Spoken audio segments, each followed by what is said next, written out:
Olá, caros ouvintes, sejam bem-vindos a mais um episódio e voltamos aqui à Casa do Alentejo. E é a forma que temos de vos presentear, também para fazermos aqui uma revista do ano de 2018 e, eventualmente, fazemos aqui alguma perspectiva para 2019. E, obviamente, vocês lembram-se que eu tinha colocado um inquérito para vocês e eu passaria então aqui a ler alguns dados, aquilo que ficou. Portanto, a nível da qualidade do podcast, temos 51 pessoas que dizem 5 estrelas, 34 que dizem 4 estrelas, 17 dizem 3 estrelas, 2 dizem 2 estrelas e 5 que dizem 1 estrela. E foi-vos pedido também a nível de sugestões. E há aqui umas sugestões que são curiosas de se analisar também.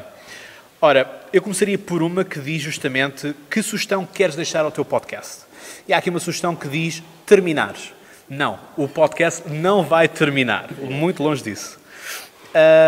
Houve quem dissesse nada a acrescentar, houve quem me desse os parabéns pelo esclarecimento e houve ainda quem sugerisse que o Cláudio aparecesse em cuecas. Ora, tal vai ser uma coisa que nunca irá acontecer no podcast, como é óbvio. Mas agradeço o vosso sentido de humor, agradeço também toda a vossa participação. Foram 108 pessoas que participaram neste inquérito e, para dar também, já vos passo a palavra, mas a nível dos resultados deste inquérito, o curioso é que Jair Bolsonaro, para mim sem surpresa, ganha a nível daquilo que era a pergunta qual é a figura internacional mais influente. Em segundo lugar fica Donald Trump, não é? Com 22% dos votos, Theresa May fica em terceiro com 13,8% dos votos, Macron fica com 12,8% dos votos, Vladimir Putin e António Guterres ficam com a mesma percentagem, com 8,3% dos votos. Angela Merkel fica com apenas 3,7% dos votos, uma coisa que há uns anos seria impensável. Xi Jinping, portanto, da China, fica apenas com 2,8% e Matteo Salvini, Pedro Sánchez e Jean-Claude Juncker, cada um tem apenas 0,9% dos votos. Na política nacional, bom, temos Marcelo a liderar, como é óbvio, com 33,9%, António Costa com 25,7%, Rui Rio com 11,9%, Assunção Cristas com 10,1%, Catarina Martins com 5,5%, Pedro Santana Lopes com 4,6% e Jerónimo de Sousa com 1,8%. Enfim, houve quem sugerisse também Bruno Carvalho como figura do ano. Enfim, vale o que vale, mas obviamente que iremos também falar disto. Apresentar aqui o painel, João Estrói Vieira, repete-se aqui mais uma presença. Já o ano passado tinha estado na revisão do ano de 2017, também, a Comunidade de Cultura e Arte, enfim, o podcaster residente, e aqui à minha direita, duas parceiras do podcast. A Patrícia Oliveira, do Fórum dos Cidadãos, e a Maria Isabel Cabral, que é justamente da Associação Aldeias de Portugal, Património e Memória. Portanto, obrigado aos três.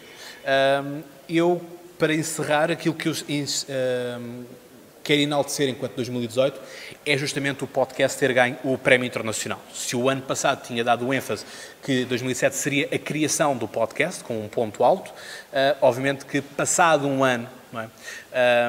O podcast consegue um prémio internacional. E, portanto, para mim foi um grande orgulho o podcast estar inserido, e, portanto, Portugal estar inserido num lote de 18 países, num lote de 40 podcasters, e, portanto, para mim não há honra maior do que o prémio do International Podcast Day, em que o podcast e Portugal deram voz também nesta questão. E, portanto, obrigado também a vocês, os três, que acabam também por contribuir para isso. Como eu disse também naquilo que foi o episódio 100, a conferência, disse o prémio não é meu, o prémio não é do podcast, mas sim de todos aqueles que tornam o podcast possível dia após dia. E, portanto, quem quer tomar a palavra? Posso ser eu primeiro. Força, Estróia. Antes de mais, Cláudio, agradecer-te mais uma vez o convite para estar aqui e fazer a revisão desta vez de 2018. Agradecer também em nome da Comunidade de Cultura e Arte o convite. Dizer-te uma palavra de amigo também, e não só enquanto enviado da CCA, que acho que é um prémio merecidíssimo pelo teu trabalho e pela tua devoção em prol deste projeto, o prémio para International Podcaster, que tu ganhaste e com quem pudeste partilhar a experiência com mais podcasters internacionais. Esperamos que seja para manter e para o ano cá estaremos também a fazer a revisão de 2019. Sim, não é? Não sei se é para já abordar. Mas Patrícia, se queres dar alguma... Eu Eu acho que nestas alturas os agradecimentos fica sempre bem e são acima de tudo merecidos. Portanto, Cláudia, acho que também estás de parabéns pela iniciativa, pelo prémio que o podcast ganhou. Bravo. E também agradecer em nome do Fórum dos Cidadãos por esta parceria, que é uma parceria recente, mas que espero que em 2019 que possamos consolidar. Claro também com outros parceiros, portanto, podermos fazer uma rede, criarmos aqui uma rede entre o podcast, entre aquilo que são as valências do Fórum dos Cidadãos e outros parceiros, e por que não levarmos a parte da disseminação, aquilo que é o projeto do Fórum, um bocadinho norte a sul do país e também ao interior, sobretudo. Esse também é um dos grandes projetos do Fórum dos Cidadãos. Eu acho que isso também nos ajuda a olhar para o país de uma outra maneira e perceber também que balanço é que fazemos do último ano. Às vezes tendemos a privilegiar certos acontecimentos que estiveram um bocadinho mais na nossa esfera de influência mais recentes, mas eu penso que também o facto de termos aqui vozes tão diferentes nos permite isso, de olhar em retrospectiva diferentes momentos e diferentes também regiões do país, diferentes acontecimentos de 2018. Agora não sei. Maria Isabel. Agradeço esta oportunidade de aqui estar e de colaborar, poder, dentro da medida possível, colaborar convosco. Agradeço ao Cláudio Fonseca, felicito também pelo excelente trabalho que tem desenvolvido. Espero que continue agora em crescendo, porque isto é sempre em crescendo, não apenas através das parcerias, mas também pelos temas que, entretanto, vão ser abordados e vão ser mais diversificados e abrangentes. Abrangentes no sentido porque vão tratar de assuntos internacionais, ainda agora foram faladas, enfim, focados a alguns deles que irão ser aqui, enfim, discutidos, ou abordados, e outros que serão de interesse nacional e interesse de todos os cidadãos, de todos os portugueses. Portanto, o podcast, neste caso, vai ter uma intervenção muito mais profunda, muito mais acutilante. Nós aproximamo-nos das eleições, muitos assuntos irão ser debatidos, que vão agora ser abordados, provavelmente, e que são precisamente assuntos que dizem muito aos portugueses, dizem mais do que nos interessa. Enfim, agora interessa efetivamente o Bolsonaro, mas interessa-nos assuntos que são mais, enfim, que nos magoam mais e que comprometem o nosso futuro. Entre os quais a banca, a questão da banca, a questão dos impostos. Os portugueses estão cada vez a pagar mais impostos. A banca continua a ser um assunto, enfim, na ordem do dia. Esquecido a corrupção, o tráfico de influências, a falta de deontologia, a falta de princípios, a falta de valores que se estão a perder, a descaracterização dos valores que informavam os partidos políticos. Neste momento já não há grandes diferenças entre um PS, um PSD, um CDS, porque há interesses que são tão comuns, tão convergentes e marginais aos interesses dos portugueses, que realmente não é isto que interessa debater junto dos portugueses. Fala-se muito em populismo, a palavra populismo apareceu como num tom pejorativo, num tom depreciativo, para identificar alguma coisa que se entende como patriotismo. Portanto, fazer a confusão entre um patriotismo e pôr um rótulo de populismo, precisamente para denegrir uma luta ou uma defesa dos interesses dos portugueses, é também muito complicado, mas é o que os políticos utilizam. Nós temos que saber defender-nos, temos que nos saber defender, e, portanto, há vários assuntos que têm aqui que ser abordados à medida que vão ser. O Presidente da República chamou a atenção, e com alguma razão, chamou a atenção de que, enfim, a campanha política para as eleições começa muito cedo. Eu penso que não começa, ela esteve sempre latente. Agora está, pura e simplesmente, a ficar mais, digamos, audível. Está a ser mais audível. e está a ser audível, e é uma das preocupações dos governos, do governo e dos vários partidos políticos, não é? Sim. Porque são Mas as já... vozes dos portugueses que, entretanto, começam a ser mais audíveis. Sim. Bom, eu proponho aqui um brinde, não é? A um bom 2019 para todos vocês, que possamos estar juntos também e participar em mais para episódios. todos vós. E, E para obviamente, todos vós. para vocês, caros Para ouvintes, todos vós portanto, também. dão apoio. Bom, João, queres começar tu? Para ti, que acontecimentos marcaram 2018?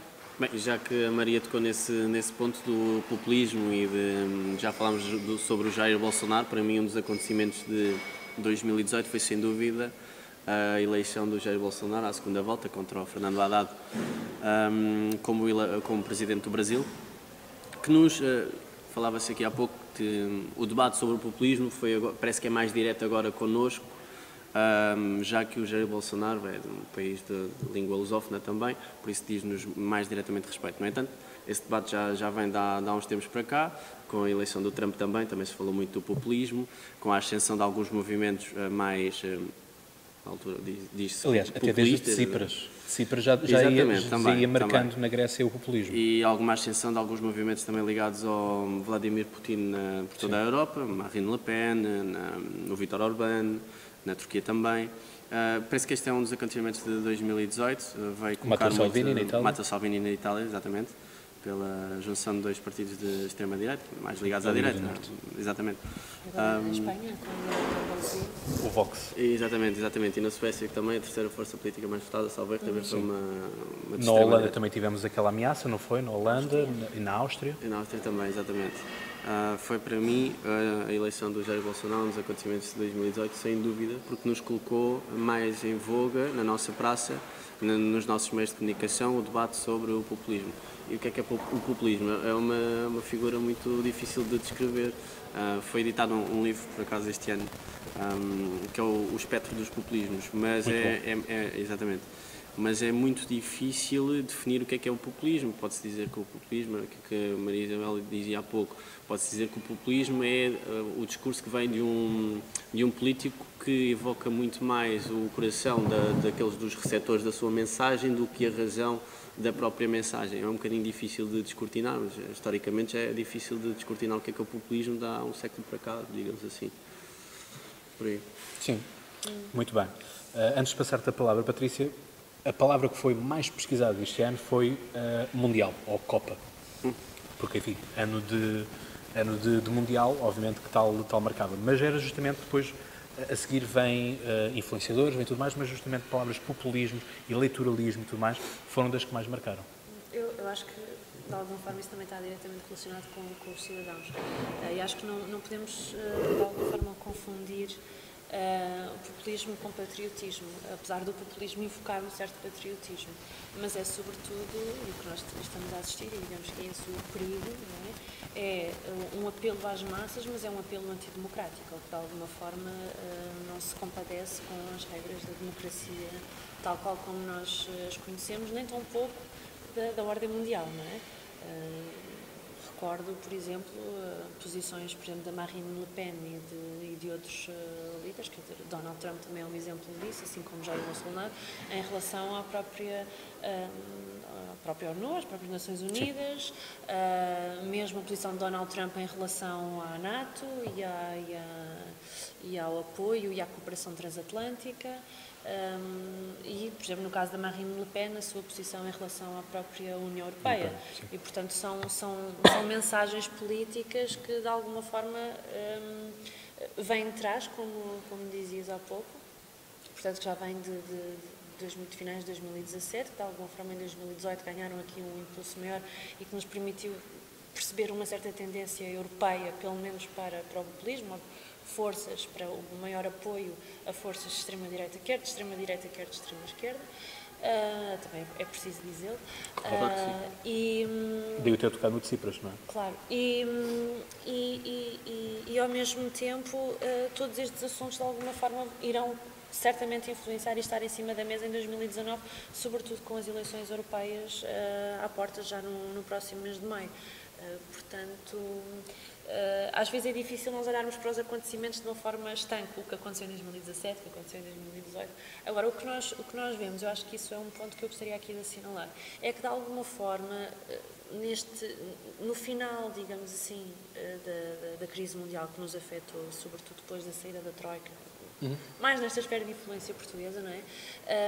Nós vemos que há de facto linhas, tendências que vão correndo dos últimos 2, 3 anos e que de alguma forma têm afetado Portugal. Quando falava, por exemplo, da questão do setor da banca, da corrupção e do próprio investimento em Portugal, de facto nós estamos a assistir no setor económico e financeiro nos últimos 2 anos, quer dizer, ao boom da especulação imobiliária, ao grande boom do movimento migratório, que já não é a crise migratória tanto que nos preocupa, mas agora é a vaga de imigrantes que vem para Portugal e que se estabelecem, que é uma nova configuração de migrantes, e penso que isso também nos poderá fazer refletir para algumas das questões económicas que foram aqui levantadas. Da parte dos cidadãos, que é, digamos assim, aquilo que também me interessa aqui explorar. Eu acho que a vertente do populismo não fica completa se não adicionarmos a questão dos cidadãos. E o que nós assistimos, digamos assim, a resposta a esse populismo é, de facto, uma nova forma de participação na área na política e que não é uma forma tradicional, digamos assim, não é a configuração tradicional do grande apoio dos sindicatos, do grande apoio dos grandes partidos políticos que, de alguma forma, quer ideologicamente, quer mesmo ao nível das figuras políticas que se têm fragmentado, não é? Digamos, em Portugal, acho que também é um ponto que marca a agenda política nacional deste ano, que é a proposta de Santana Lopes e de criação de um novo partido político português e que já apresentou o seu candidato às eleições europeias. Portanto, de alguma forma, eu penso que o grande desafio, por um lado, para combater o populismo é, de alguma forma, empoderar a sociedade civil. E que isso, digamos assim, para haver um reforço da democracia, penso que terá de ser acompanhado por um grande esforço dos partidos políticos de compreenderem, por um lado, as novas formas de comunicação, a grande influência das redes sociais, não só de Facebook e Twitter, mas isso viu-se, por exemplo, na eleição do Jair Bolsonaro, a importância que o WhatsApp teve, a campanha de cidadãos feita entre cidadãos e por cidadãos a favor do seu candidato preferido. Com fake news ou sem fake news? Com fake news ou sem fake news. Mas era muito na base de claques, não é? Havia claques montadas. E que de alguma forma estão independentes do próprio candidato ou da máquina do candidato. Enfim, ao político partidário. Quase que faz lembrar um bocado aquele movimento, aquela disputa eleitoral que foi em 86 Mário Soares e Freitas do Amaral, não é? Não. Apesar de não ter visto. distanciamento, não. Nós temos uma campanha que é baseada agora em meios de comunicação que estão absolutamente afetos a interesses. Na altura isto não estava absolutamente cimentado. Nós tínhamos uma Sim, mas a nível do fervor que as pessoas defendiam A ou B, era muito... polarizado. Sim, extremizado, polarizado. A situação era diferente. Soares é fixe. Havia maior transparência, quer na informação, quer na postura dos próprios candidatos, nos valores que eles partilhavam. E eram mais genuínos, digamos. Hoje em dia não.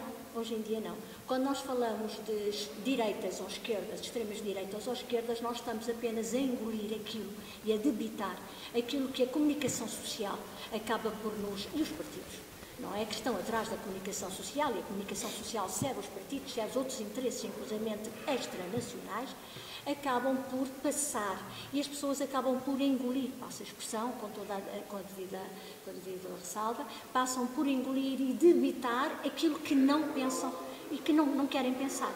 Nós estamos no século XXI, já não estamos no século XX e continuamos a pensar a maneira do século XX. Nós temos que ter outros parâmetros, são outros os parâmetros que é para a análise das situações internacionais. Não vamos meter aqui o Putin com Le Pen, não vamos cair nesse dislate. Putin e Le Pen não têm nada a ver. Há duas grandes forças e duas grandes potências neste momento. Vamos pôr de lado a Rússia.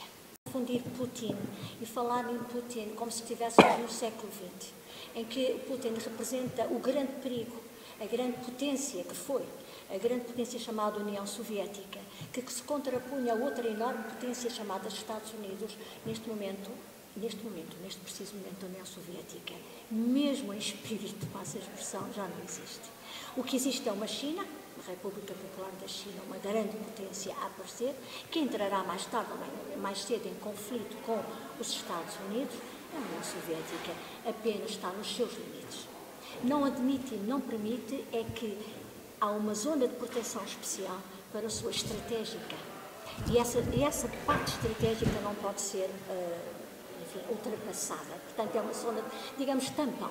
É uma zona tampão. Mas isso é outras questões, são outras questões. Poderíamos ir para a Crimeia, inclusive. Eu estive na campanha, eu estive a assistir à campanha da Le Pen. Aquilo que a comunicação social dizia era uma coisa, aquilo que eu assisti era outra. Não tinha nada a ver com extremas direitas nem esquerdas, tinha a ver sim, nem populismos, tinha a ver sim com uma coisa que é fundamental. É que os políticos têm que fazer uma coisa que se esqueceram de fazer. É que eles representam os portugueses, as populações que votam neles. Eles representam os povos que votaram nele. Para haver democracia é preciso que esses indivíduos percebam que, efetivamente, eles são os seus representantes, são eleitos por eles. E não são eleitos para se servirem, não são eleitos para se governarem, nem para governar interesses que estão à margem e marginalizam e que estão à margem dos interesses das populações. Isso era um bocadinho o discurso de Jair Bolsonaro e, no entanto, o Jair Bolsonaro estava metido no partido com maior corrupção. Eu vivi no Brasil, tenho família no Brasil. O sistema brasileiro é completamente diferente. O mundo brasileiro não tem nada a ver com o mundo europeu. São valores diferentes, são estruturas mentais diferentes, são estruturas sociais diferentes, são estruturas económicas diferentes. Reduzir isto ou comparar isto ao caso europeu, que é uma grande Europa, ou o caso português, que é uma pequeníssima, miserável Europa, é um erro, é um tremendo erro. E é esse o erro que a comunicação social, que está realmente interessada em criar anticorpos contra determinada situação que vai evoluindo, essa situação é incontornável. Nós estamos no século XXI. E o século XXI, como eu digo, é um século em avanço, de descoberta, de reencontros, de encontros. Não é? De traçar novos caminhos que não têm os parâmetros do século XX. De retrocesso também, com o levantamento de fronteiras novas? É o que as elites ainda não entenderam. Isto é o que as elites ainda não entenderam. Continuam a pautar-se por valores, por comportamentos, por sistemas que já não são os do século XXI. E há uma evolução histórica. A humanidade segue uma evolução histórica que não é, por muito que se queira, pode ser contrariada. É preciso que nós tenhamos o discernimento, a clareza de espírito, de poder perceber onde é que está a mudança e poder acompanhá-la e tentar compreendê-la. Não fazer o remar contra a maré. O remar contra a maré apenas nos atrasa. Certo, mas, Maria Isabel, aquilo que Portanto, a questão do populismo está integrada. Maria Isabel, o Jair Bolsonaro ainda não está empossado, não é? Portanto, ele só vai ser empossado a 1 de janeiro. Em fevereiro, aí é que nós vamos descobrir quem é que ele é. Mas pronto, aqui, por exemplo, aquilo que tem aqui o tecido é o caminho todo que tem a ser feito, por exemplo, na questão da Amazónia, por exemplo, da questão da proteção da Amazónia, da proteção de entregar... Grandes partes da Amazónia estão compradas por grandes multinacionais. Sim, tudo certo. E a questão é... E, portanto, as multinacionais são Estados independentes. São Estados independentes dentro de um Estado. Maria Isabel, Portanto, nós pensarmos que o Bolsonaro pode pôr limites às multinacionais, é impossível, quando a economia brasileira assim está como nas as mãos petrolíferas delas. com o Putin. Desculpa? Assim como as petrolíferas com o Putin. Ou o gás natural. Exatamente, ou a influência que elas exercem. Quer para o Orbán, por exemplo, quer na Crimeia. Foi feito um estudo. Nós temos um grande em Portugal, temos que ter muito orgulho nisso. Temos um grande advogado, um grande especialista na área do petróleo, chamado Agostinho Miranda. O Agostinho Miranda é natural de Angola, foi meu amigo, eu também sou natural de Angola, e o Agostinho Miranda assistia há um ano atrás numa grande conferência que houve sobre, precisamente, a questão do petróleo. Até que ponto é que o petróleo é efetivamente importante? Sabe que grande parte das jazidas do petróleo nunca irão ser exploradas, porque o petróleo não é tão essencial como se diz agora para o século XXI. Sabe que, portanto, nós considerarmos que as multinacionais continuam a ter o poder do petróleo, meu Deus, isso é estarmos ainda com o pé do século XX. O século XXI diz-nos que não.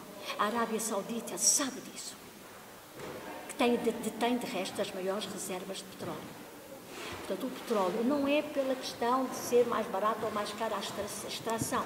Tem, como se punha esta questão no século XX, é porque simplesmente já não tem aplicação.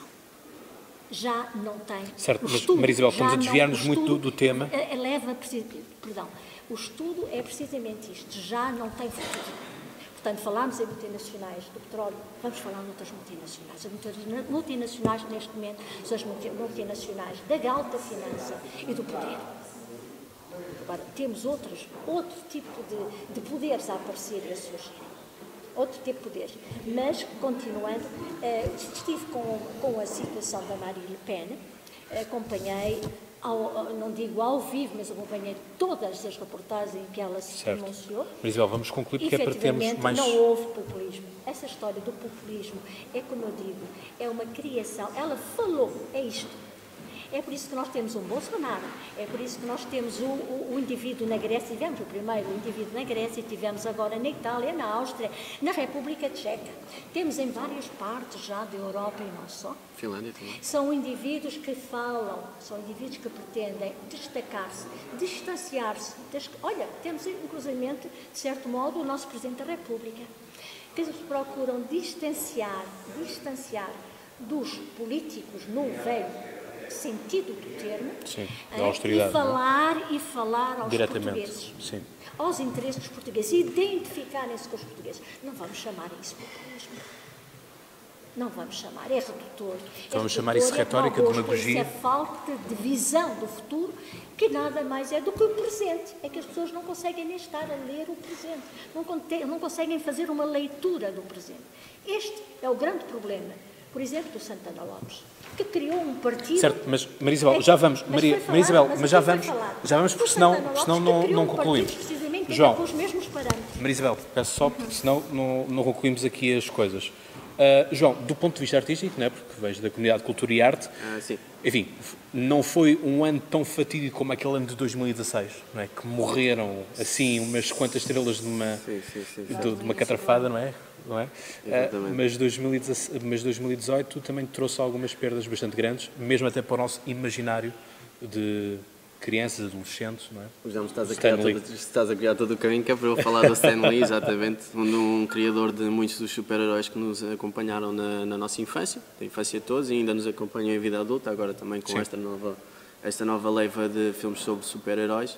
O Stan Lee era uma das mortes que eu mais destacava e mais senti também, obviamente, neste ano.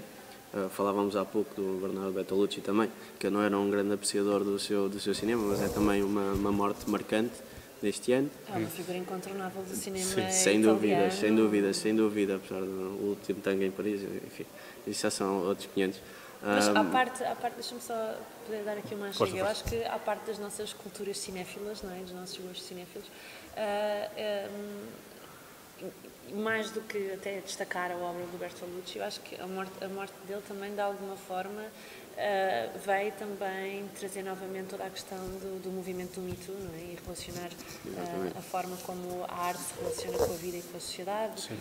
A distanciação entre o artista e a sua obra também. Sim, claro. O Woody Allen, eu sou um grande fã do Woody Allen. Que, aliás, tínhamos falado disso o ano passado. Exatamente. O ano passado falámos daquilo que era o Me Too. O Woody Allen é um clássico. Exatamente. O Polanski também, outro dos nomes, é o Kevin Spacey. O Kevin Spacey. Agora neste final de ano a ganhar. Mas o movimento do Me Too também é um movimento que marca o ano de 2017 e há de se prolongar para 2018. Aliás, o Woody Allen tinha um lançamento de um filme programado para este final de 2018 pela Amazon e foi negado porque na altura a filha do Woody Allen voltou a público com nenhuma novidade. O que se passou já se passou em 91, 92, mas a esse falatório sobre o que se passou juntaram-se também os atores que faziam parte desse filme, a Selena Gomez, salvo erro, e o Timothée Chalamet. Sim. Então, do Call Me By Your Name. Exatamente. E agora do Beautiful Boy, que é um filme também muito, muito simpático. Então a Amazon colocou o filme do Woody Allen na estante, sem data prevista para lançamento, nem se sabe se vai lançar mais algum ou não, porque tinha um acordo feito para vários anos. O Kevin Spacey também, já tínhamos falado disto no ano passado. Aliás, falámos quando foi os Oscars. Quando foi esta questão toda do Kevin Spacey que teve que ser alterado. Estava naquele que era todo o dinheiro do mundo, não é? Exatamente. Teve que ser trocado à personagem. Exatamente. Eu acho também ainda na cinema, comunicação social, na influência das redes sociais e da internet, um outro também aspecto relevante, que eu acho que marcou também o ano, foi o Festival de Cannes. Pela primeira vez atribuiu um prémio a um filme produzido não por uma produtora de cinema, ou não por um filme que tenha passado por uma sala de cinema, mas que foi produzido em estúdio e lançado na televisão e na internet, enfim, pelos todos os novos dispositivos que nos permitem aceder ao cinema, ao Netflix, não é? E de alguma forma, como todo este mecanismo está a mudar a forma de comunicação e arte global, não é? Exemplo disso também é o grande debate no final deste ano que marcou da aprovação do artigo 13. Sim. E de como isso também vai mudar a blogosfera, o YouTube. Sim, quer dizer, cada vez mais, vamos lá ver, a partir do momento que os nossos telefones têm câmaras, não é?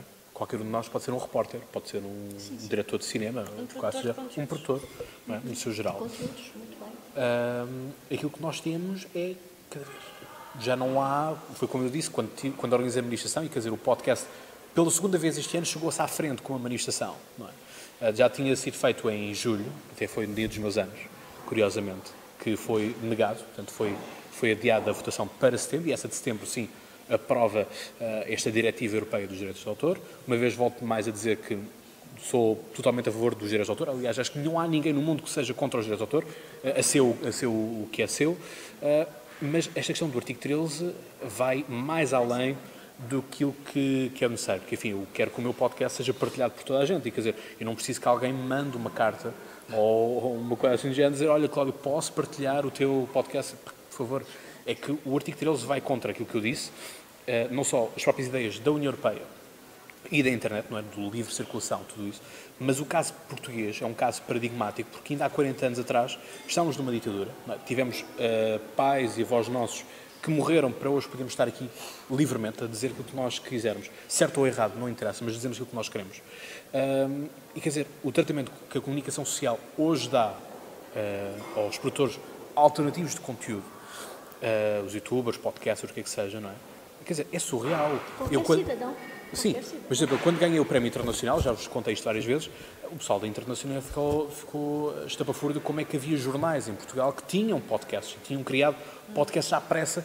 Por volta de maio, foi março, abril, maio, foi um boom de podcasts que criaram-se nos jornais. O setor da comunicação social em Portugal, nos últimos anos, sofreu um revés. Claro que sim, mas também por muita culpa própria. Grande. Mas também por culpa própria, Patrícia. Não sei. A nível de posicionamentos começaram a ficar cada vez mais ligados politicamente, emitiam uma opinião mais tendenciosa, coisa que já não havia tanto, que havia, mas não havia tão descarado, não é? Eu acho que em Portugal o que falta mesmo é que essa filiação, às vezes político-partidária ou ideológica, que seja clara, não é? Como observador. Pronto, Por exemplo? porque, quer dizer, se nós pegarmos no jornal francês, no jornal inglês, no jornal alemão, nós sabemos claramente o que é que estamos a ler e a crónica o de lê. repente, Sim. estamos a ler de quem escreveu, de quem é, não é? De que facção ou de que setor político-partidário, ideológico, que quiser chamar, não é? Sim.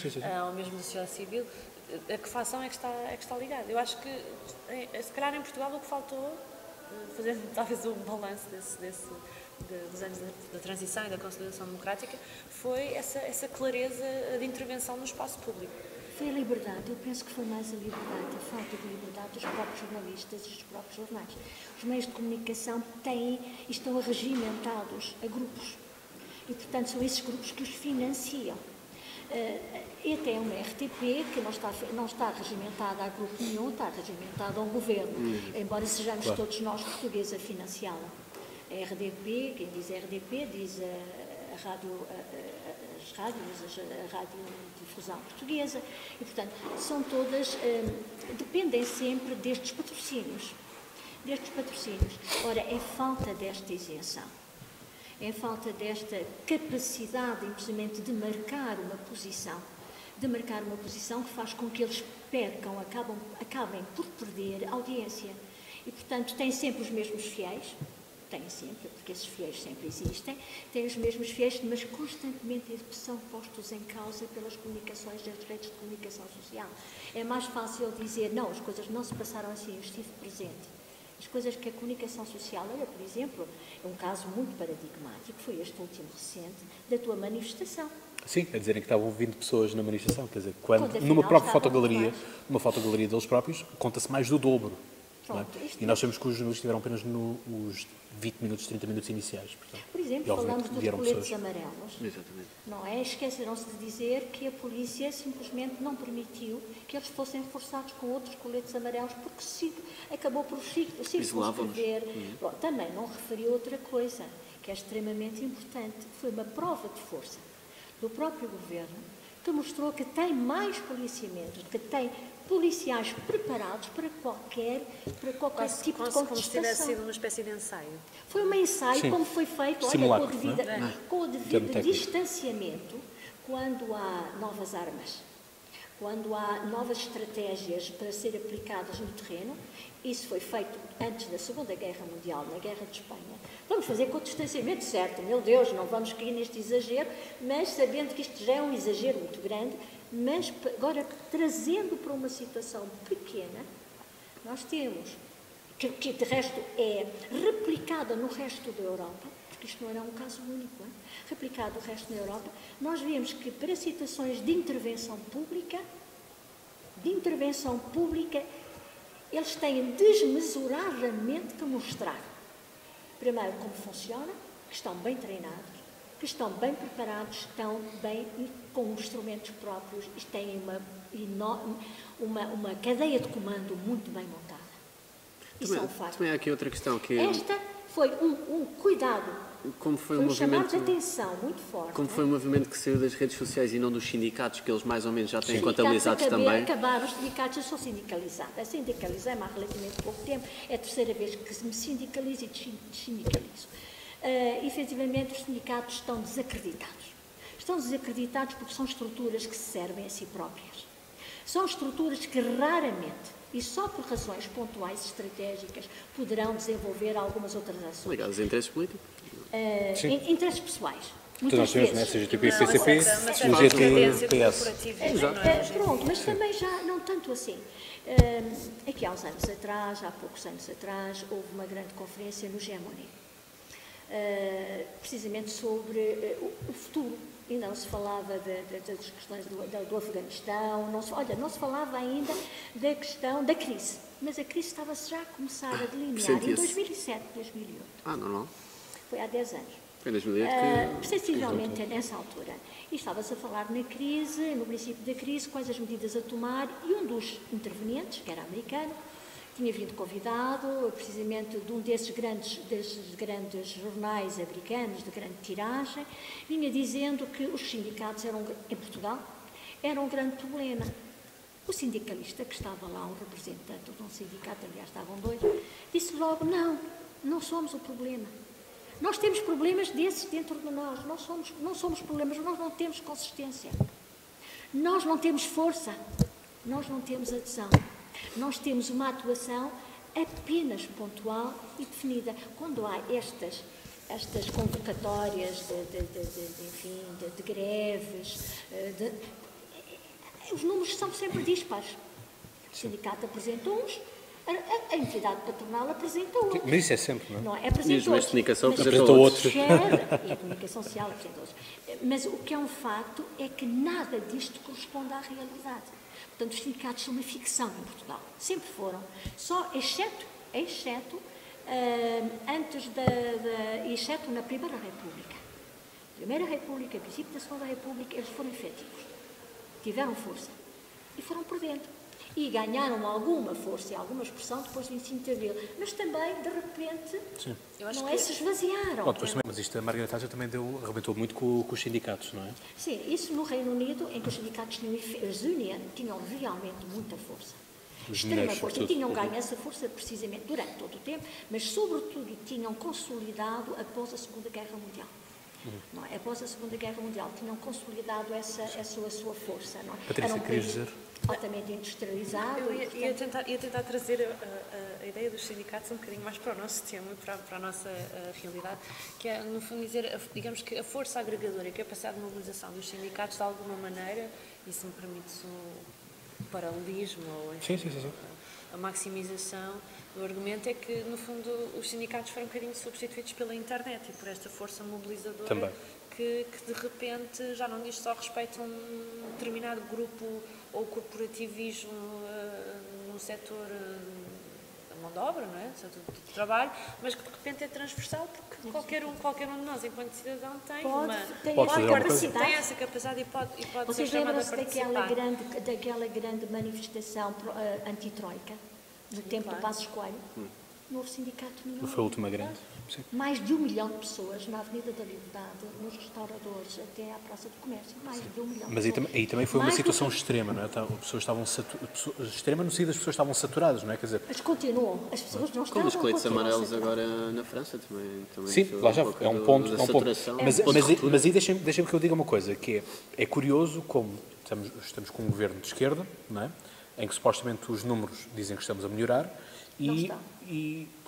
já é discutível, não é? Os números dizem aquilo que nós quisermos sempre. Mas a verdade é que tantas greves se têm marcado este ano, não é? Tanta contestação, e eu no meu Facebook até escrevi, quando foi toda esta questão dos coletes amarelos, que é, mas onde é que esteve esta malta toda quando foi o Pedro Passos Coelho? Não é?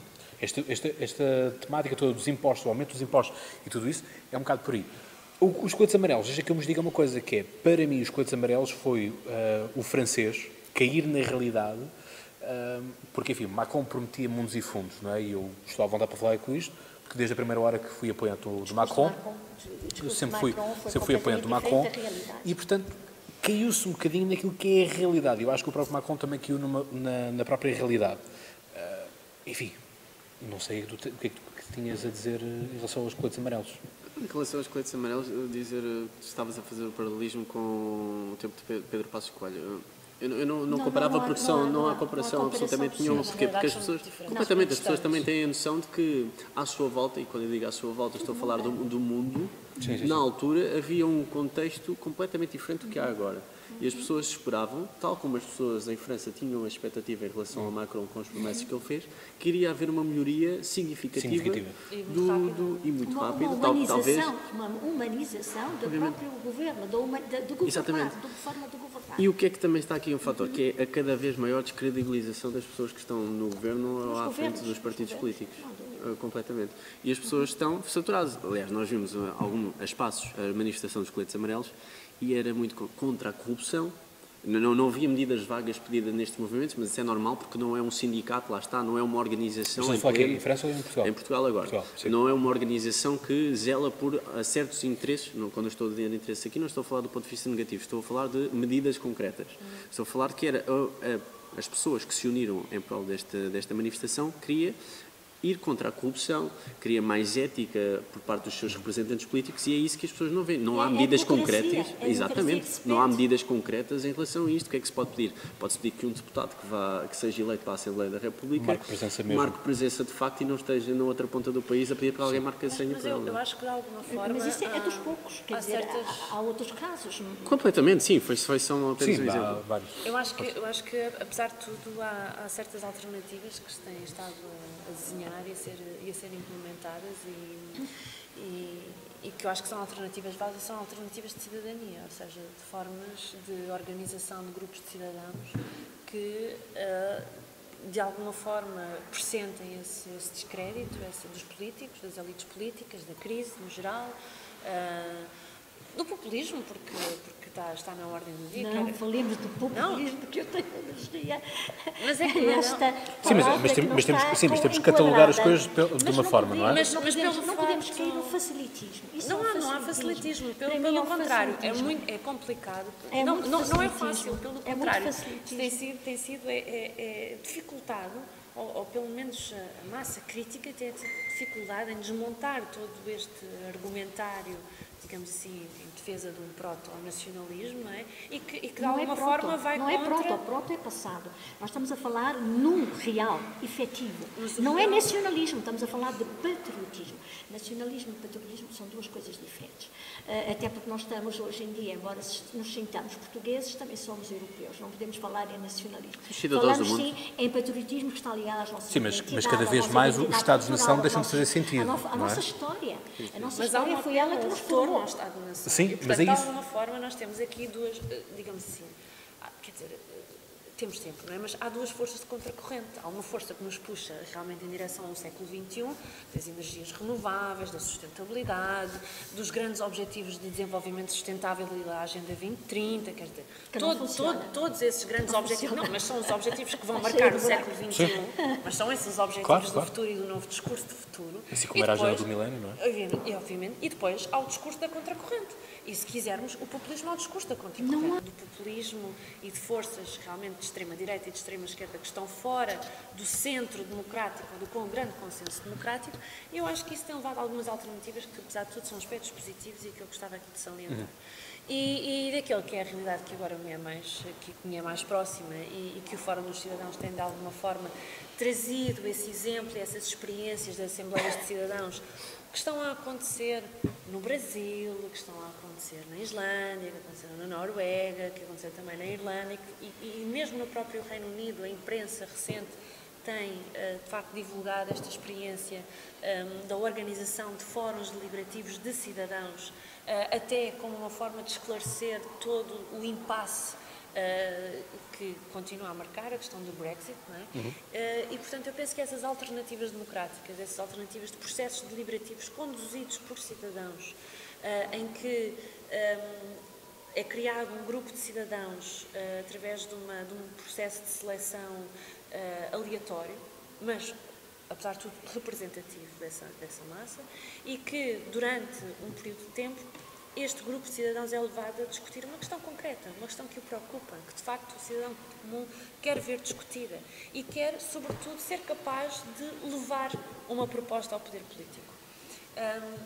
Eu acho que alguns desses processos que estão a acontecer um pouco, enfim, há uma rede internacional que está, de facto, a ser montada no sentido de impulsionar cada vez mais este tipo de projetos. Eu acho que, de alguma forma, configura uma solução alternativa a algumas tendências que, para nós, uns veem como antagónicas, outros veem como não sendo propriamente um espelho da realidade.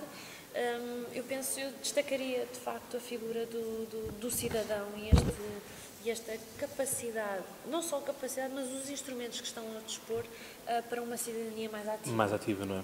Nesta mesma sala falámos justamente com o Dr. Ribeiro Castro, também podcaster residente, justamente desta questão da alteração do sistema eleitoral, não é? Portanto, se assemelhar um pouco mais ao sistema alemão, não tanto ao francês como eu gostaria mais, porque o francês é mesmo por conselho, por departamento, assim é que é. Enfim, aproxima-se também um bocado daquilo que é o inglês, não é? O inglês ganha ali, ganha a comarca, não é? É um sistema muito diferente. Sim. Uma ligação muito próxima com muito os próxima, cidadãos, sim, não é?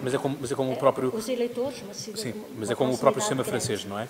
E, portanto, as coisas passam muito por aí, quer dizer, cada vez mais. E daí eu queria também que este podcast procure também ser cada vez mais um espaço de cidadania, mas também um espaço de diálogo, e isso é uma coisa que nós iremos fazer no próximo ano, não é? Portanto, iremos estar juntamente com as pessoas, trazer as pessoas a nós, para podermos estar também, assim, a falarmos uns com os outros. João, já agora estamos a falar desta coisa toda da ética, não é? Dos deputados que faltam e não faltam. Eu ia puxar aqui o tema Robles.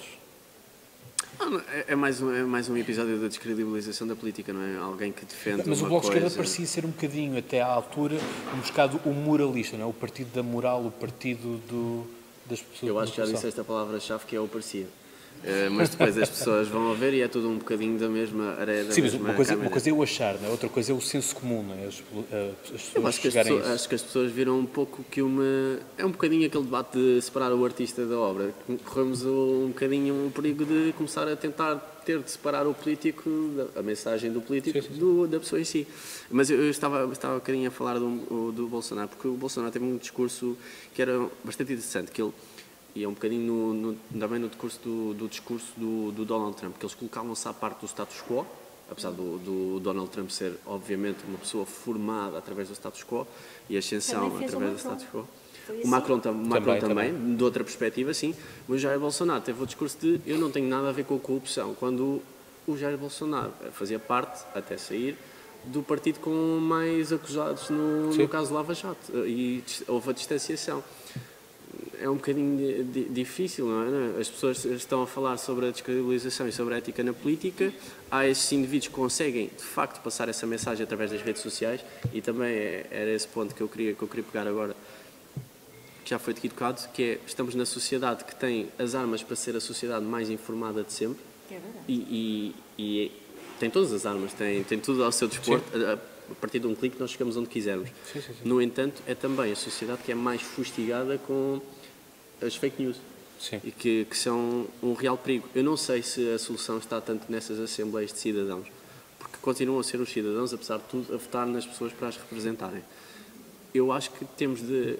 O envolvimento dos cidadãos na criação de recomendações. Concordo plenamente. Continuamos a ter o problema de os cidadãos absorverem muita informação que não é correta, porque lá está, temos esta facilidade em ter a informação, mas nem sempre sabemos qual é a direcional. Depois envolve-nos no debate o que é a verdadeira verdade. O que é verdade? Há um ponto de vista de uma verdade, há vários pontos de vista de uma verdade, cada pessoa pode ler a mesma notícia e ter 2 ou 3 interpretações completamente diferentes. Por isso é que, de alguma forma, a ideia ou a proposta destes fóruns deliberativos, e como eu disse, já aconteceram um bocadinho, não é uma experiência única só em Portugal, enfim, são devedores de outras experiências europeias e também na América Latina, é justamente que esse grupo de cidadãos tenha acesso a uma informação que é mediada por um grupo de facilitadores e que depois, paralelamente, tem também um grupo de peritos que podem ajudar a esclarecer o cidadão comum a tomar uma decisão. Quem são os peritos? Um processo. Os peritos são os peritos consoante depois os temas que são... Quem é que escolhe os peritos? Aí está. É precisamente o cerne da questão. Exato. Quem? Como? É precisamente o cerne da questão. Patrícia, queres explicar-nos o... Voltamos a estar sujeitos a alguém que escolhe algo. Sim, mas vamos ouvir a... Estou a observar isto sim, agora. Sim. A minha questão é... Mas que tem uma experiência que tenha vivido sobre isso, ou simplesmente limita-se a transmitir... Não, pode justificar. Não, a experiência é justamente não só da organização que eu represento, que é o Fórum dos Cidadãos, mas há outras experiências. Por exemplo, a Delibera Brasil tem de facto feito um trabalho nesse sentido, de uma maior articulação com a sociedade civil, numa promoção de um debate mais esclarecido com os cidadãos e, ou seja, não são os peritos que conduzem necessariamente a voz do cidadão, atenção, a voz dos peritos, e convém que seja representativo, enfim, da opinião pública, de um determinado debate, do tema que se está a discutir, e que isso permite aos cidadãos tomarem escolhas, tomarem posições mesmo em relação à opinião. Ou seja, não é a escolha dos peritos no sentido de influenciar uma determinada opinião. É, no fundo, os peritos trazerem um contributo para a discussão. Eu acho que isso pode ser um mecanismo de cidadania alternativo. Bom, é viável, é possível, é desejável. Esse seria o caminho desejável para o futuro. Mas nós temos que pensar que estamos numa sociedade que já está com um sistema estruturado e muito bem defendido. Lembro-me eu pertenço a uma organização chamada SEDES. A SEDES teve uma posição muito interventiva antes do 25 de Abril, depois do 25 de Abril, e hoje procura ainda ter alguma posição. E uma das coisas que ela organizou nestes últimos meses, mês passado, há 2 meses atrás, foi precisamente na Faculdade de Direito de Lisboa, um debate com os partidos políticos. Sim, aliás, já vos tinha contado sobre isso. Um debate com vários, enfim, parceiros, os partidos políticos naturalmente vão falar por eles, naturalmente. Não houve ali o contraditório, que seria o cidadão a falar, não houve. Houve sim um mediador, que era da SEDES, que era precisamente o Ribeiro Castro. Não houve o contraditório, e o grande problema está aí, é que o contraditório é, por qualquer razão que nós desconhecemos, enfim, esquecido, convenientemente esquecido, mas uma coisa ficou muito clara, é que qualquer um de nós, cidadão, que queira, qualquer um de nós, cidadãos, que queiramos fazer um movimento que se candidate às legislativas, a Constituição não permite. Sim, tem que ser partidos. Só partidos. Se nós podemos fazê-lo como independentes nas câmaras municipais, nas pequenas representações e tal, mas também temos que ter um apoio muito grande, ou porque fomos de um partido e saímos desse partido, batemos com a porta e estamos a concorrer como independentes, é uma independência também, enfim, questionável, ou por simplesmente temos a sorte de ter os meios financeiros e os meios logísticos que nos permitam chegar às populações e dizer eu aqui estou, sou. E, portanto, para poder eventualmente ter alguma representatividade, que é difícil. Mas os independentes já são a quarta força política a nível autárquico. Estão a tentar ser, mas... Portanto, é uma coisa que está em crescendo. São mesmo independentes, é que eu conheço muitos movimentos Sim, independentes mas que são completamente ligados a partidos políticos. Claro. Ou ainda estão ainda. Ainda estão. As Assembleias de Cidadãos, de alguma forma, tentam, ou seja, a ideia da organização de Assembleias de Cidadãos, de alguma forma, tentam responder ao declínio dos partidos políticos. Mas com isso também... Como é que elas podem passar a mensagem? Como é que elas conseguem impor-se se a legislação não lhe dá essa legitimidade? Legitimidade. Há uma coisa que Maria Isabel, eu peço deixa falar a Patrícia. Não, porque a Patrícia está a querer expor as coisas e é consequentemente interrompida. Não, é que senão... Não, Maria Isabel, é que senão nem eu próprio já percebo o que é que está a ser falado, só isso. Isto aqui é fundamental. A Patrícia já pôs a ideia e nós estamos simplesmente a pôr a questão de que, efetivamente, há legitimidade, pode haver legitimidade, não pode existir legislação que se apoie, que possa permitir que isto tenha depois consequências efetivas. Certo, mas aquilo que eu depreendo... Mas ela está a estender um argumento que eu não disse e que eu não referi, ou seja, a ideia do Fórum dos Cidadãos e da criação da Assembleia de Cidadãos não é tomar o poder, não é fazer parte do sistema político ou partidário. É formar ideias. É formar ideias e apresentar aos decisores políticos, àqueles em quem nós, os cidadãos, votaram, apresentar as suas ideias, apresentar as suas propostas. E isso é, no fundo, uma solução de proximidade. Quase como um orçamento participativo, não é? Sem ser isso, mas pronto, é no sentido, é um projeto... Criação de lobbies.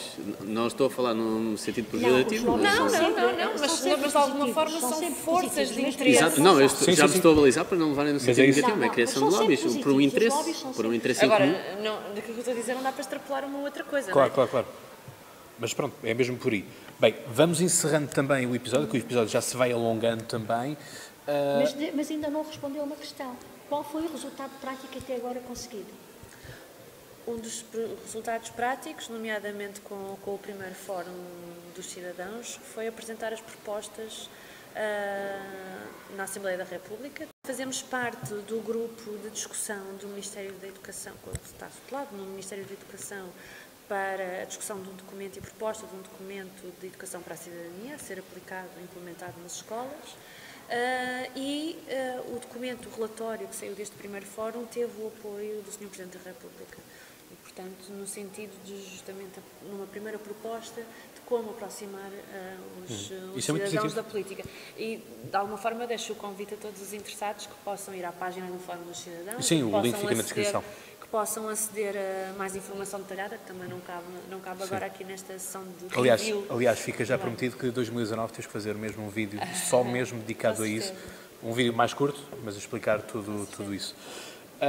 Então, para notas finais, acontecimentos que vocês acham que passo o plenário, que aconteceram e que marcaram o ano. O ataque ao Alcochete. O ataque ao Alcochete. Acho que sim. Acho que é toda uma nova forma. Claro que sim, mas é toda uma nova. Queres cingir? Não. Portugal ou internacional, não é? Mas, de facto, o Alcochete é um marco importante, que leva à destituição de um presidente. Coisa que nunca tinha acontecido no Sporting, não é? Foi um despoltar depois de acontecimentos e de ilações que se retirou dali, que notou-se a ligação do presidente posteriormente ao ataque que tinha acontecido contra os próprios jogadores e a equipa técnica. Foi um caso gravíssimo, que ainda hoje está para começar todas as consequências do mesmo. Também tenho aqui a derrocada em Borba. Sim. Antes de passarmos para a derrocada em Borba, deixa-me só dizer-te uma coisa, que é, isto é algo que eu comentei no Pokerlítica, portanto não estou aqui a dizer nada de mais, nem de novo, que é, eu continuo a achar que o Governo fez muito pouco, as instâncias fizeram muito pouco na questão na tutelação daquilo que é a violência no desporto. que tivemos um encontro na sala do Senado, não é? O senhor secretário de Desporto marca um grande circo com as televisões todas e depois vem, ele veementemente condena aquilo que aconteceu. Isto agora tem de ir pelas vias da justiça, não tem de ser usada a política nesse aspecto. Mas não devia, vou dizer uma coisa, mas a questão é, as leis existem porque é necessário tutelar alguma coisa. É deixar de correr agora nos tribunais, de forma tranquila, com os tribunais a pegar naquilo que têm mais que a obrigação de pegar, e depois daí retirar-se as consequências e retirar-se também algumas decisões posteriormente políticas a tomar, legislativas, digo, para balizar o possível futuro acontecimento de casos semelhantes. Esperemos que não. Sim. Derrocada de Borba, mas também tivemos a derrocada no governo por causa de tanques, que tínhamos falado justamente do ano passado. Exatamente. Não é? Quanto a mim, continuo a dizer que o ministro é apenas o rosto visível, tudo isso, e continuo a dizer o Presidente da República é o chefe das Forças Armadas. Ponto. O Marcelo vai na onda, como sempre tem ido, enquanto é Presidente da República, enquanto já era como comentador político também. O Marcelo tenta sempre tomar a decisão do mais politicamente correto, que é outra das figuras deste ano de 2018, que é o politicamente correto. Se eu pudesse definir uma figura deste ano, seria o politicamente correto. O Marcelo Rebelo de Sousa não fez nada, não é novidade. E depois, quando foi os incêndios, também andou a dar os abracinhos às pessoas. Sim. Quando ele tinha dito que não se candidatava caso houvesse uma tragédia também, não é? Quer dizer, fazer o futuro com base em coisas que nós não controlamos, nomeadamente uma catástrofe nacional, não é? Seja ela do tipo que for, parece um bocado infantil. O que é que eu posso dizer? Sim, mas eu acho que não podemos também aqui desvalorizar, apesar da figura do politicamente correto e da afetividade e dos abraços, do Presidente dos abraços. É muito humano. Sim, eu acho que não podemos também desvalorizar o seguinte aspecto, que era a figura do Presidente da República era uma figura, digamos assim... Austera. Não sei se falaria em austeridade, mas eu falaria de um certo afastamento. Sim, do cidadão não entender, não compreender a figura do Presidente da República e os poderes presidenciais, não é? Portanto, eu acho que, de alguma forma, acho que a presidência de Marcelo Rebelo de Sousa vem mostrar aquilo que um Presidente da República pode fazer. É um excelente ponto. Mas... Dentro dos seus poderes que estão constitucionalmente previstos, eu acho que o Presidente da República, Marcelo Rebelo de Sousa, tem conseguido demonstrar o que é que, de facto, um Presidente pode fazer para lá daquilo que está constitucionalmente previsto. E eu acho que, de alguma forma, pela sua capacidade de comunicação, tem conseguido trazer para a agenda e até uma certa atenção mediática para alguns assuntos que talvez da outra forma não teriam a nossa atenção e a nossa dedicação. Posso falar de alguns exemplos, quer dizer, o caso dos incêndios e das catástrofes e dos grandes desastres que têm acontecido nos últimos tempos. Ou seja, usar a mediatividade dele para trazer mediatividade para os problemas. A questão do combate à pobreza.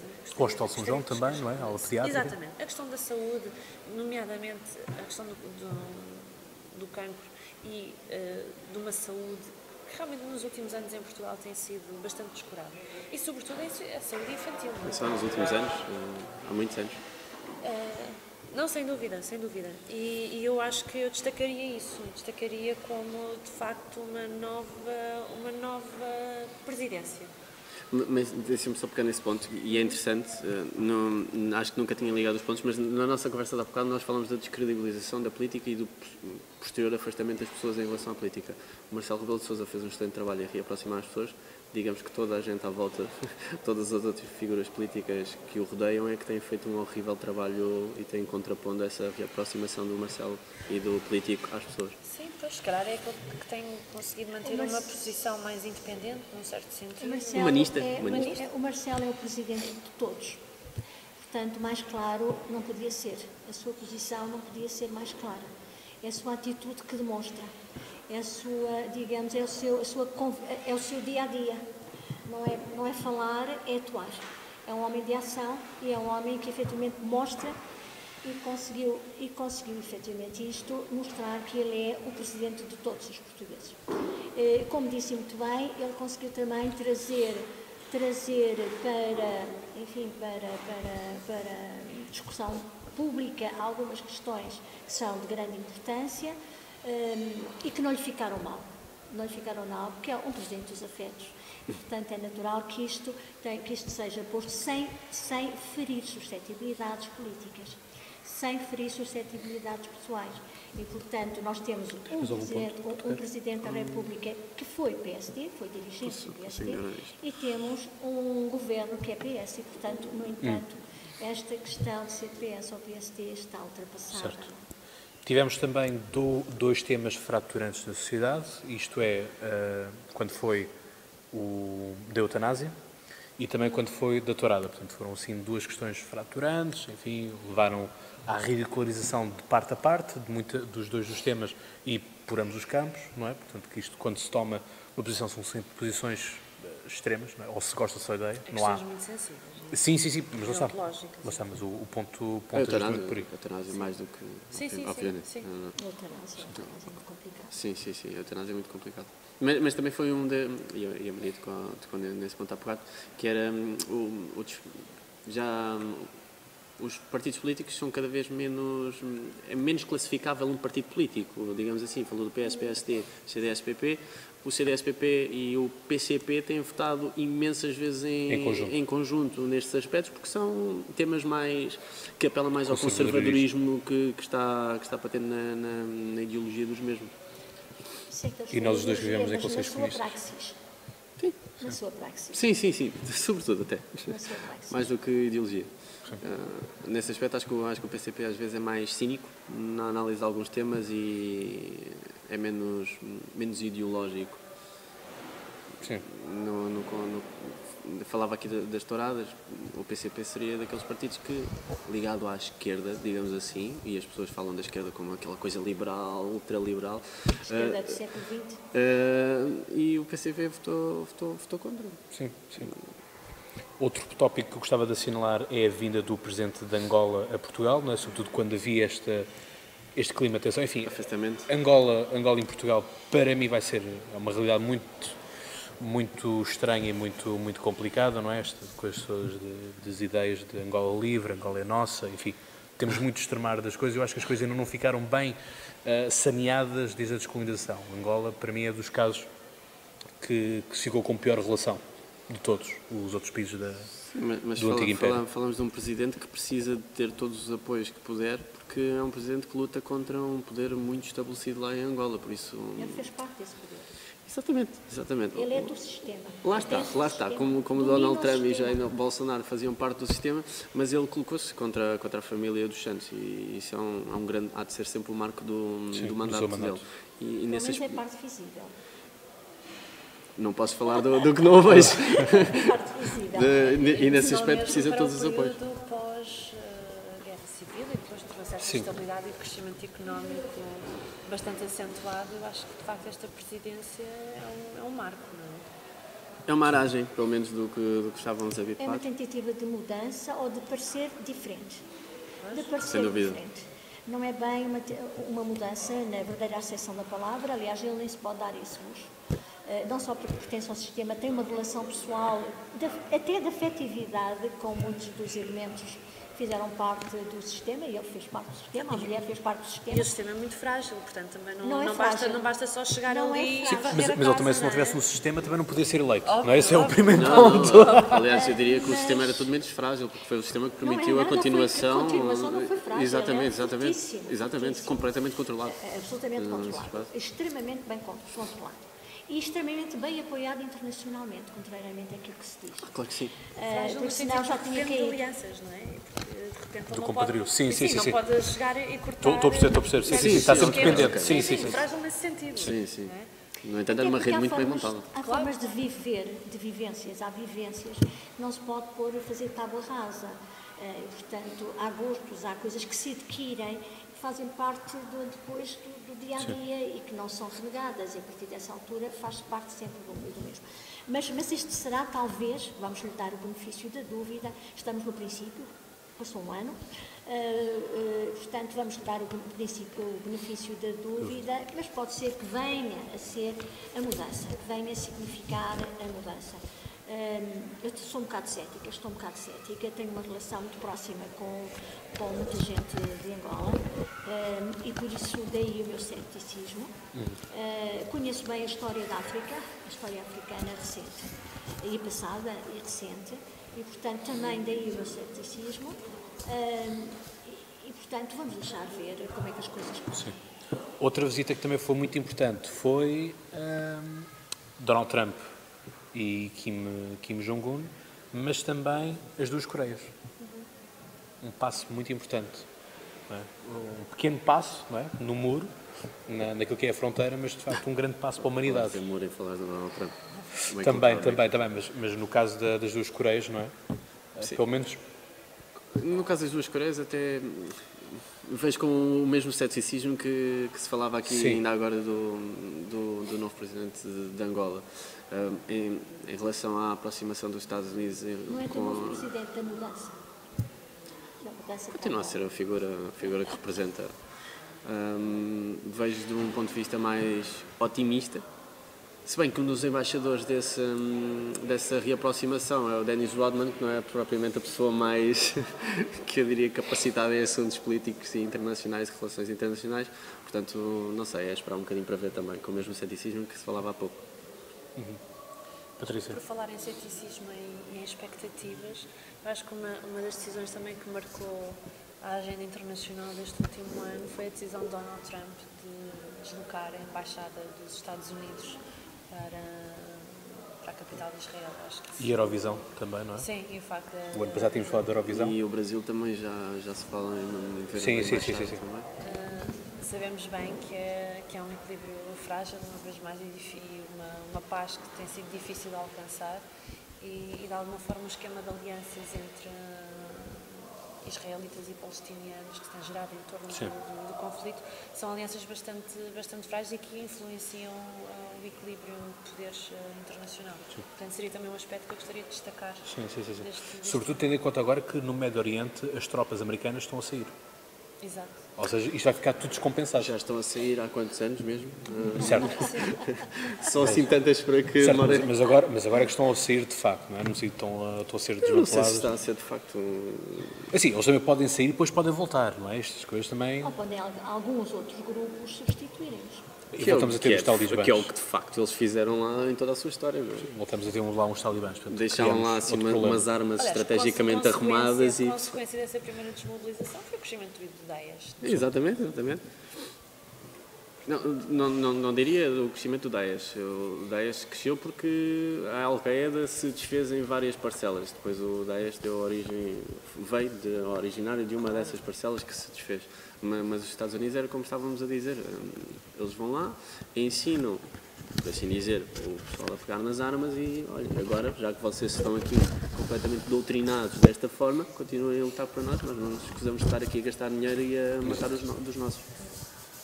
E, no entanto, continuamos a dar armas, não é? E as democracias liberais continuam a financiar a guerra, não é? Portanto, são coisas que não se acabam. Bom,